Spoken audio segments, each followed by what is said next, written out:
Gostaria de compartilhar uns pensamentos sobre um versículo que se encontra em Isaías, o livro de Isaías, o profeta Isaías, capítulo 63. O versículo diz o seguinte: Em toda a angústia deles foi o Senhor angustiado, e o anjo da sua presença o salvou. No seu amor e na sua compaixão, o Senhor os remiu, e os tomou, e os conduziu todos os dias da antiguidade. Este versículo está em Isaías 63, versículo 9. Vamos nos ocupar por alguns minutos com a primeira parte desse versículo, que será usada uma tradução mais correta, que alguns de vocês vão encontrar na margem de algumas Bíblias. Embora haja alguma autoridade para a tradução comum das palavras aqui, a linguagem real do original diz assim, deste versículo: Em toda a adversidade, o Senhor, está a palavra Ele, em toda a adversidade, Ele, falando do Senhor, não era um adversário. Está traduzido assim. Você pode escolher entre as traduções a que você mais gosta, e você não vai estar errado se preferir uma ou a outra. Mas esta tradução alternativa transmite uma mensagem própria, que eu considero de grande ajuda e incentivo e força para todos nós em todos os momentos, e principalmente o período que estamos atravessando. Em primeiro lugar, observamos que é reconhecido e aceito que existe adversidade no meio do povo de Deus, ou seja, isso é algo garantido. É desnecessário dizer que entre o povo de Deus a adversidade é um fato. Não é necessário dizer isso a nenhum de nós. Aqui a palavra de Deus registra o fato de que o povo do Senhor conhece e sofre adversidades. E ela está sob os olhos dele, sob os olhos do Senhor, a adversidade. Isso só é dito para que ninguém pense que a adversidade significa que as coisas deram erradas. Talvez existam momentos em que nós sentimos, por causa da adversidade severa e contínua, que deve haver algo errado. Embora possa haver uma esfera em que a adversidade é o resultado de haver algo errado, quando foi concedido ao inimigo um território legítimo. No entanto, não é isto que é referido aqui neste versículo. Em primeira instância, em primeiro lugar, não ocorreu adversidade por algo mal ou errado. Essa adversidade foi fruto da experiência comum do povo do Senhor, do povo de Deus que está se movendo com Ele, com o Senhor. E quando é assim, como veremos em um momento, não há nada de errado, tanto pela forma como pelo fato da adversidade. Então, chegamos à natureza da adversidade referida aqui. A palavra adversidade é simplesmente a palavra aperto. Essa palavra, poderíamos ler assim, em todo o aperto, ele, o Senhor, não era um adversário. É interessante isto, né? Em todo o aperto, ele não era um adversário. E o pensamento de aperto é susceptível de aplicação múltiplas. Qual foi o aperto referido aqui, neste versículo? Bem, Israel é visto aqui no deserto. Você percebe que todas as frases que seguem neste capítulo de Isaías 63 levam-nos de volta à vida de Israel no deserto. E foi a vida no deserto, com as suas muitas formas de aperto, a qual a palavra se refere. Primeiro de tudo, eles foram tirados daquilo que tinha relação com tudo que o mundo tinha e que ele poderia fazer, que o mundo poderia fazer, o que constituía toda a vida do mundo e tornava o mundo seu prazer e até então a sua satisfação. Eles foram cortados de tudo isso e às vezes essa forma de aperto veio a eles muito mal e severamente. Você lembra quando eles passaram por um momento muito ruim com os seus corações, que os seus corações voltaram ao Egito e eles pensaram e se preocuparam com as cebolas e o alho e todo o resto das coisas de lá? No Egito nós tínhamos isso e aquilo e outras coisas que nos faltam agora e é difícil isso ser cortado. Como nós fomos dessas coisas, havia um certo elemento de segurança no Egito.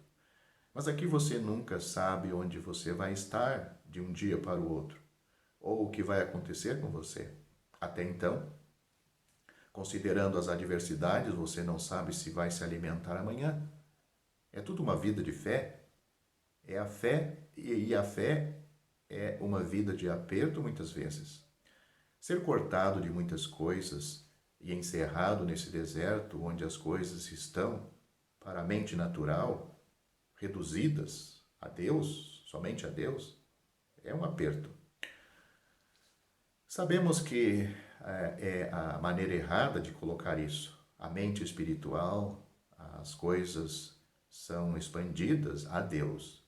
Mas quem já chegou até lá, no lugar onde todo o aperto terreno representa o alargamento realmente celestial? Quem chega a esse lugar? Pessoas espirituais, pessoas que já têm essa experiência com o Senhor. Naturalmente, assim aconteceu com Israel, encerrado, reduzido, reprimido, angustiados em relação àquilo que dizia respeito ao mundo do Egito, porque eles eram o povo do Senhor, não podiam fazer isto, nem ter aquilo. Havia toda uma esfera de coisas cortadas deles, naturalmente, na alma, representava aperto, a falta dessas coisas.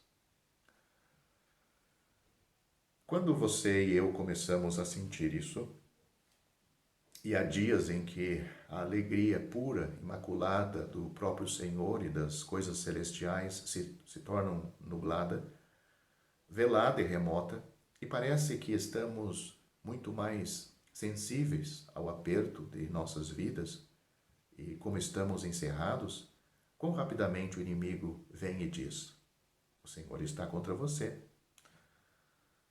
Esta não é a bondade do Senhor. Esta não é a liberalidade graciosa do Senhor. Esse tipo de vida realmente não é a vida que o Senhor lhe prometeu. Essas são suas palavras, as palavras do inimigo. Em nossos corações e mente, ele tenta transformar o Senhor em nosso adversário, por causa da consciência da atual situação de dificuldade. Ele deturpa o Senhor. Ele dá ao Senhor a cor da nossa adversidade, da nossa dificuldade e diz: o Senhor é assim. Ele é um mestre duro de servir. Esta vida cristã não é tudo o que deveria ser. O Senhor tem enganado você. Ele falhou com você.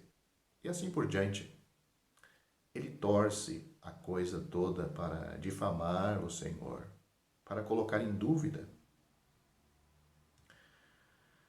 O que a palavra está dizendo aqui é definitivamente isto. Em todo o aperto, na privação, naquela repressão, o Senhor não estava contra eles. Por mais parecesse, o Senhor realmente não estava contra eles. Então temos de encontrar alguma outra explicação? Os fatos são muito reais, as condições são muito verdadeiras, a adversidade, provas, sofrimentos são muito reais, que se eles não querem dizer o que o Senhor é contra nós, qual é a explicação? A única alternativa, com certeza, é que o Senhor deseja o nosso bem. E a sua intenção não é, em última instância, para a nossa limitação e privação, mas para a nossa ampliação, para o nosso enriquecimento, para o nosso crescimento. Evidentemente, o Senhor deseja algo diferente do que as circunstâncias parecem dizer que Ele quer. Em todo esse aperto, o Senhor não está contra nós. Note o que diz Romanos capítulo 8. Se Deus é por nós, quem será contra nós? Romanos capítulo 8, versículo 31. Na adversidade, no aperto, no corte de muitas coisas, no dizer muitos não, não, o Senhor não está contra você. Ele não deseja derrubá-lo de qualquer coisa boa, tirar de você qualquer prazer. Ele não está trabalhando contra a você, aos seus interesses.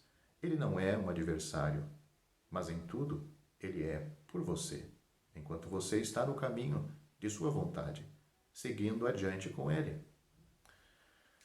Eu disse que a palavra aperto é susceptível de aplicação múltiplas, ou seja, ela pode ser usada de muitas maneiras e aplicada de muitas formas. Eu não vou prosseguir em detalhes nas linhas das quais ela poderia ser aplicada. Você conhece o aperto, o que significa isto? Quantas vezes o inimigo fecha as portas e em seguida diz que o Senhor a fechou, porque o Senhor é contra você?